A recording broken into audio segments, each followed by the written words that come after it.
Assalamualaikum warahmatullahi wabarakatuh. Kami dari kelompok 1 akan menjelaskan penilaian dan evaluasi pemahaman dalam UBD pada aspek kemampuan menjelaskan di demonstrasi konseptual.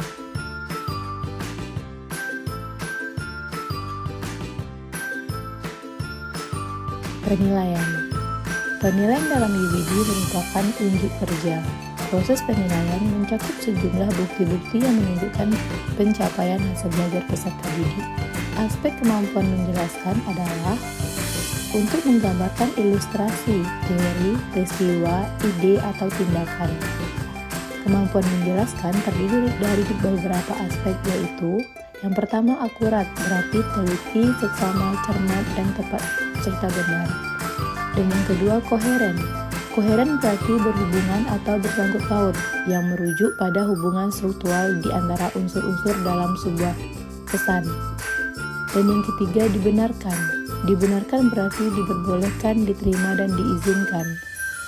Informasi yang dijelaskan harus sesuai dengan fakta dan teori sebelumnya. Yang keempat, sistematis. Sistematis berarti teratur menurut sistem.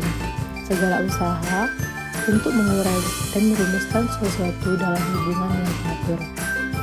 Yang terakhir, prediktif, yaitu ramalan, dugaan, atau perkiraan. Meramalkan yaitu mengantisipasi atau menyimpulkan suatu hal yang akan terjadi pada waktu yang akan datang. Analisis jurnal. Berdasarkan jurnal yang berjudul Perancangan Pembelajaran Fisika tentang rangkaian seri dan paralel untuk resistor menggunakan UBD, dapat diambil sebagai contoh penilaian dalam UBD sebagai berikut. Yang pertama, akurat. Peserta didik menjelaskan konsep mengenai arus.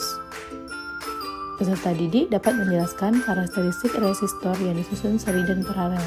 Dan yang terakhir, peserta didik dapat menganalisa besar-besaran physis atau arus, tegangan, dan hambatan. Yang kedua, koheren.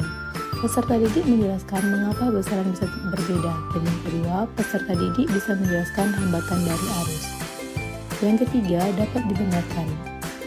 Rubriknya penjelasan yang diberikan tidak dapat dipertanggungjawabkan.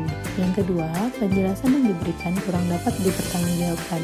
Dan yang ketiga, penjelasan yang diberikan dapat dipertanggungjawabkan. Yang keempat, sistematis.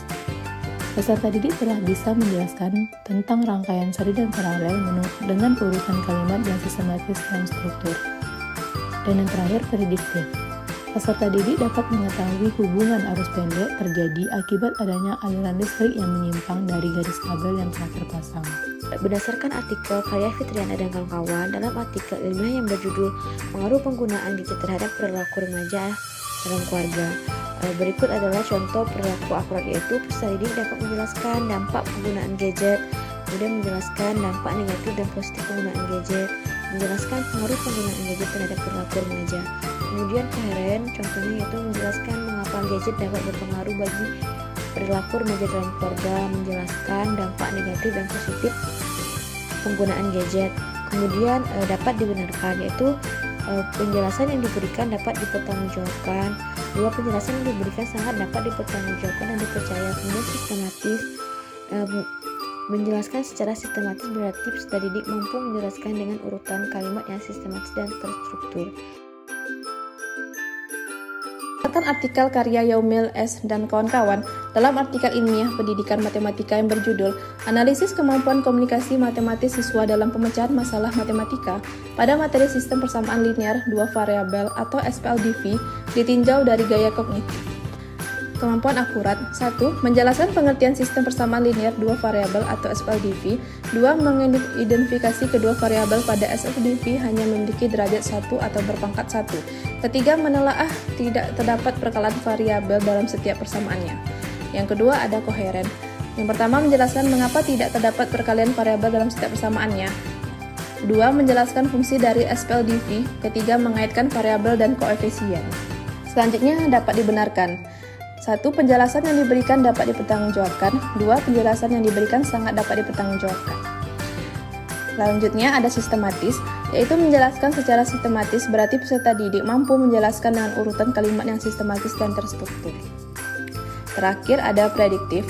Peserta didik mampu mengetahui fungsinya dalam menyelesaikan kejadian di kehidupan kita, seperti menghitung keuntungan atau laba, mencari harga dasar atau harga pokok suatu barang, dan membandingkan harga barang. Baiklah, itulah presentasi dari saya. Saya ucapkan terima kasih. Assalamualaikum warahmatullahi wabarakatuh.